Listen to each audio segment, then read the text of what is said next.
폐도 검문 JV와 침묵의 요새, 불청객의 흔적. 나경을 떠나 꼬박 나흘을 걸었네. 제가론에 눈을 찌르고 도망쳐 나온 우리는 추적을 피하기 위해 큰 길을 버리고 짐승들이나 다니는 험한 산길을 택했지. 눈은 그치지 않고 내렸어. 하늘이 구멍이라도 난 듯 쏟아지는 폭설은 우리의 발자국을 지워주었지만 동시에 우리의 체온마저 앗아가려 했지. 내 뒤를 따르는 유진의 숨소리가 거칠었어. 처음 겪은 살인, 그리고 도주. 그의 신경은 너덜너덜해져 있었지. 하지만 그는 불평 한마디 하지 않았어. 낙양의 화려한 불빛 아래서 보았던 그 더러운 위선자들의 실체, 그리고 내가 보여준 압도적인 죽음. 그것이 유진을 침묵하게 만들었네. 그는 이제 알게 된 거야. 우리가 걷는 이 페도바다어의 길이 낭만적인 협객의 길이 아니라 피와 오물로 비범벅된 수라시올러의 길이라는 것을. 우리는 마침내 폐무관이 있는 산어귀에 도착했어. 멀리서 폐무관의 실루엣이 보였지. 어둠 속에 웅크리고 있는 우리의 요새. 나의 집, 나의 성체. 안도감이 밀려올 법도 했지만 나는 멈춰 섰네. 무언가 달라. 공기의 냄새가 달라. 분명 며칠 전 떠날 때 맡았던 그 차가운 겨울숲의 냄새가 아니야. 숲의 새들이 울지 않아. 짐승들의 기척도 느껴지지 않아. 마치 거대한 포식자가 입을 벌리고 기다리는 굴 앞에 선 느낌. 나는 유진의 어깨를 잡아 세웠어. 내 손끝에서 전해지는 긴장을 그도 느꼈는지 놈이 마른 침을 삼키더군. 나는 검자루에 손을 얹고 코를 킁킁거렸어. 피 냄새인가? 아니. 살기인가? 아니. 이것은 향시향 냄새다. 아주 미세하지만 썩은 꽃 내음 같은 달콤하고 역겨운 향기가 눈바람을 타고 흘러나오고 있었지. 소설화의 난초향이 아니야. 이것은 죽은 자를 염습할 때 쓰는 향냄새. 누군가 왔다. 우리가 없는 사이 우리의 굴에 불청객이 들어와 있다. 나는 발소리를 죽이고 폐무관 정문으로 다가갔네. 우리가 떠날 때 설치해둔 위장막들, 마른 나뭇가지, 엉킨 덤불. 그것들이 미세하게 흐트러져 있었어. 누군가 힘으로 뚫고 들어간 게 아니라 아주 조심스럽게 해체하고 들어간 흔적. 고수가소다. 그것도 은밀한 침입에 통달한 자. 정문을 넘어서자 마당의 풍경이 눈에 들어왔어. 아무것도 변한 건 없어 보였지. 눈 덮인 연무장, 무너진 담벼락, 굳게 닫힌 본당문. 하지만 내 눈은 속일 수 없어. 마당 한가운데 눈 위에 찍힌 단 하나의 발자국. 일부러 남긴 것이다. 나 여기 왔다 간다는 조롱이자 초대장. 나는 유진에게 눈짓으로 뒤를 경계하라고 지시했어. 우리는 등을 맞대고 천천히 본당으로 향했지. 한 걸음 뗄 때마다 그 역겨운 향냄새가 짙어졌어. 머리가 지끈거리기 시작했지. 단순한 향이 아니야. 이건 환각형 환죄샹이다. 명민, 놈들이 쓰는 수법인가. 칼 대신 독과 환각으로 숨통을 조이는 놈들. 본당 문 앞에 섰어. 문틈으로 붉은 빛이 새어나오고 있었지. 우리는 불을 켜두고 가지 않았어. 안에 누군가 있다. 아니면 무언가를 켜두었다. 나는 검을 뽑았어. 부러진 검이 내뿜는 살기가 차가운 공기를 갈랐지. 나는 문을 걷어찼어. 쾅. 문이 열리고 드러난 본당 내부의 풍경은 기괴함 그 자체였어. 수백 개의 촛불이 켜져 있었지. 방 안가득 붉은 촛불이 일렁이고 있었어. 그리고 그 중앙에는 관관이 하나 놓여 있었다. 검은색 나무로 짜인 아주 작은 관. 어린아이 하나가 겨우 들어갈 만한 크기의 관. 그 관 위에 하얀 천이 덮여 있고 그 위에 글자가 쓰여 있었어. 피로 쓴 글자. 페도바다의 요람이자 무덤. 유진이 헛구역질을 하며 입을 막았어. 방 안가득 채운 그 향 냄새가 폐부 깊숙이 파고들었기 때문이야. 그것은 시향스샹. 시체가 썩는 냄새를 가리기 위해 쓰는 독한 향료. 하지만 이곳엔 시체가 없는데 왜 시체 냄새가 나는 거지? 나는 숨을 멈추고 관으로 다가갔어. 함정일까? 뚜껑을 여는 순간 독화살이 날아오거나 폭발이 일어날 수도 있어. 하지만 확인해야 해. 놈들이 남긴 메시지가 무엇인지. 나는 검끝으로 관 뚜껑을 밀어 올렸어. 끼익, 쿵, 뚜껑이 바닥으로 떨어졌지. 그리고 나는 보았네. 그 안에 들어있는 것을. 시체는 없었어. 대신 낡고 썩어 문드러진 철건문 대지에만의 현판 조각이 들어 있었지. 10년 전 불타서 사라진 줄 알았던 우리 문파의 현판. 그 반쪽짜리 나무 조각이 피에 젖은 채관 속에 누워 있었어. 그리고 그 옆에 놓인 내 스승님의 유품, 낡은 염조 하나, 머릿속이 하얗게 변했어. 이건 단순한 도발이 아니야. 놈들은 알고 있다.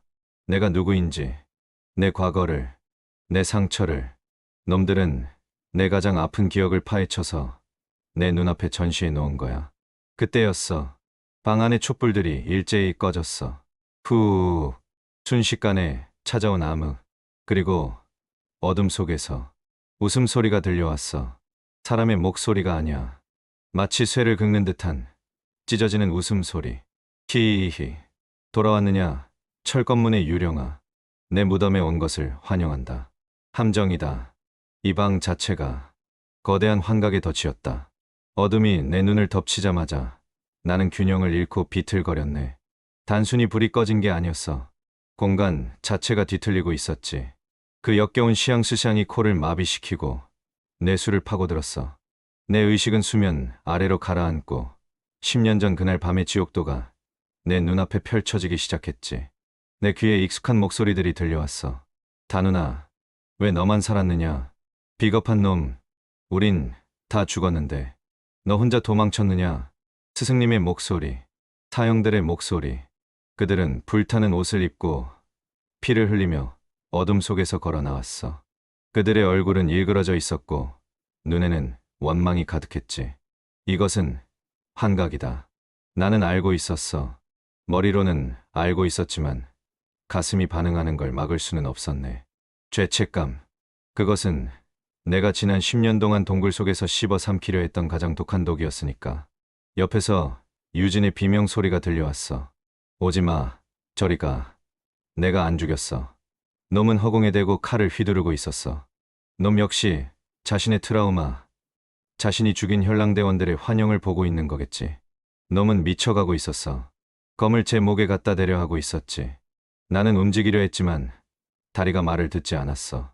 바닥에서 검은 손들이 솟아올라 내 발목을 잡고 늘어지는 것 같았지. 그때 어둠 속에서 그 찢어지는 웃음소리가 다시 들려왔어. 히히히. 괴로우냐? 그래. 스스로 목을 베어라. 그것이 내 놈들의 속죄다. 놈은 즐기고 있었어. 칼 한 번 휘두르지 않고 우리 스스로 파멸하는 꼴을 구경하고 있는 거야. 명맹의 살수들은 사람의 마음을 부수는 전문가들이었군. 이대로 당할 순 없어. 환각을 깨야 해. 가장 확실한 방법은 하나뿐이야. 더 큰 고통. 내가 환각을 잊어버릴 만큼 끔찍하고 생생한 고통이 필요해. 나는 바닥에 떨어진 부러진 검을 더듬어 찾았어. 그리고 망설임 없이 검날을 내 왼쪽 손바닥에 박아 넣었네. 푹 살이 찢어지고 신경이 끊어지는 비명 같은 고통이 뇌를 강타했어. 뜨거운 피가 솟구쳐 얼굴을 때렸지. 으악. 나는 짐승처럼 포효했어. 그 고통이 거짓된 환영들을 찢어발겼어. 스승님의 원망 어린 얼굴도 사형들의 불타는 몸도 연기처럼 흩어졌지. 눈앞이 선명해졌어. 이명 소리가 사라지고 차가운 본당의 공기가 다시 느껴졌어. 나는 피 흐르는 손으로 유진의 멱살을 잡았어. 놈은 여전히 허공을 보고 울부짖고 있었지. 나는 놈의 명치를 주먹으로 가격했어. 퍽, 컥. 유진이 숨을 멈추고 기절했어. 차라리 잠드는 게 나아. 이 싸움은 내가 감당할 수 있는 영역이 아니다. 나는 일어섰어. 손바닥에 박힌 검을 뽑지 않았어. 이 고통이 유지되어야만 저 향냄새에 다시 취하지 않을 테니까. 피가 뚝뚝 떨어지는 손으로 검을 꽉 쥐었지. 이제 쥐새끼를 잡을 차례다. 본당은 칠흑 같은 어둠이었어. 하지만 상관없어. 나는 10년 동안 빛 한 점 없는 동굴에서 살았다. 내 눈은 어둠에 익숙하고 내 귀는 바늘 떨어지는 소리도 놓치지 않아. 놈은 바닥에 있지 않았어. 천장, 떼들보 위에서 기척이 느껴졌지. 놈은 거미처럼 매달려 나를 내려다보고 있었어. 내가 환각에서 깨어난 걸 보고 당황했겠지. 피잉, 바람 소리, 암기한 치다. 나는 고개를 까딱였어. 내 뺨을 스치고 지나간 독침이 바닥에 박혔지. 놈은 위치를 들키지 않기 위해 침을 뱉듯이 쏘고 있어. 나는 움직이지 않았어. 일부러 빈틈을 보였지. 놈이 안심하고 내려오게 만들어야 해.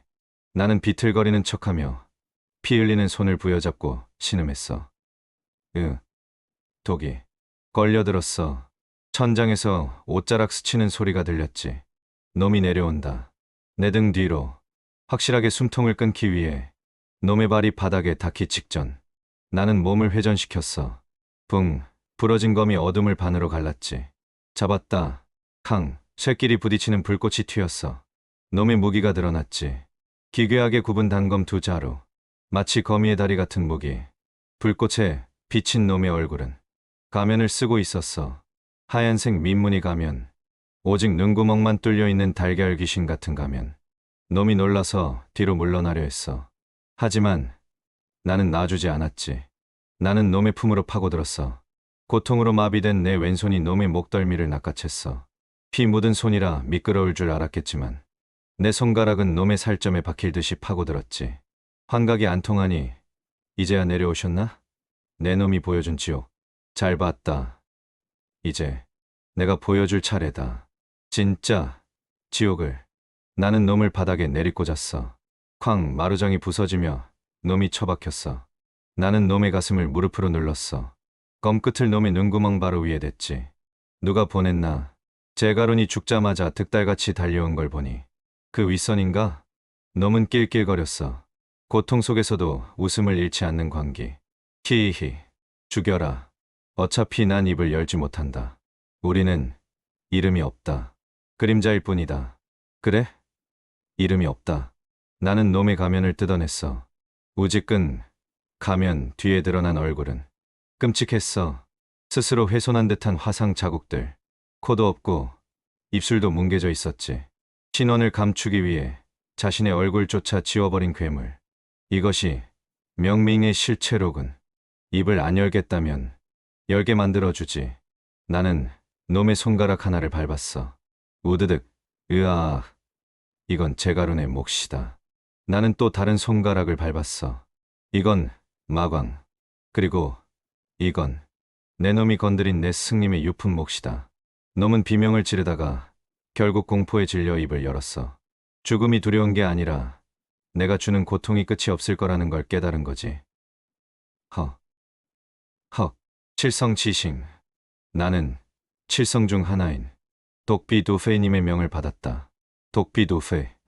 새로운 이름이 나왔군. 제가론보다 더 높은 놈. 독을 다루는 여자인가? 그 여자는 어디 있나? 모른다. 우린 지령만 받는다. 하지만 곧 알게 될 거다. 놈이 피 섞인 웃음을 흘렸어. 내 놈이 살아있는 한 칠성은 하나씩 너를 찾아올 거다. 너는 벌집을 건드린 거야. 놈의 몸이 갑자기 경련을 일으켰어. 입에서 검은 거품을 물었지. 자결용 독을 삼킨 거야. 어금니 속에 숨겨둔 독. 이 멍청한 놈은 마지막으로 나를 조롱하듯 쳐다보다가 숨을 거뒀어. 놈은 죽었어. 하지만 찝찝함은 가시지 않았지. 칠성지싱. 그림자, 맹주 아래 7명의 간부들이 있다는 뜻인가? 그렇다면 나는 이제 겨우 놈들의 꼬리를 밟은 셈이군. 나는 스승님의 유품, 낡은 염주를 집어들었어. 피와 먼지가 묻어 있었지만 나는 닦지 않았어. 그냥 목에 걸었지. 이 더러움조차 내가 안고 가야 할 업보니까. 관 속에 있던 철검문의 현판 조각도 챙겼어. 이것은 장작이 아니다. 내가 다시 세울 문파의 주춧돌이다. 유진이 깨어났어. 놈은 머리를 감싸 쥐고 신음하다가 처참하게 죽은 자객의 시체를 보고 놀랐지. 죽은 이 놈은 쓰레기다. 태워버려. 나는 짧게 말했어. 우리는 마당으로 나가 시체를 불태웠어. 향냄새에 나는 시체가 타오르며 역겨운 냄새를 풍겼지. 눈이 다시 내리기 시작했어. 하얀 눈이 검은 제 위로 덮였어. 나는 불길을 보며 유진에게 말했네. 전쟁이다. 놈들이 내 집에 들어와서 내 기억을 더럽혔다. 이제 방어는 없다. 내가 먼저 찾아가서 놈들의 7별을 하나씩 떨어뜨릴 것이다. 유진은 말없이 고개를 끄덕였어. 그의 눈에도 도끼가 서려 있었지. 우리는 더 이상 폐허의 파수꾼이 아니야. 우리는 별을 사냥하는 늑대다. 다음 목표는 정해졌다. 독비 두페. 내가 독을 좋아한다면 내가 세상에서 가장 지독한 맹독이 되어 너를 찾아가 주마.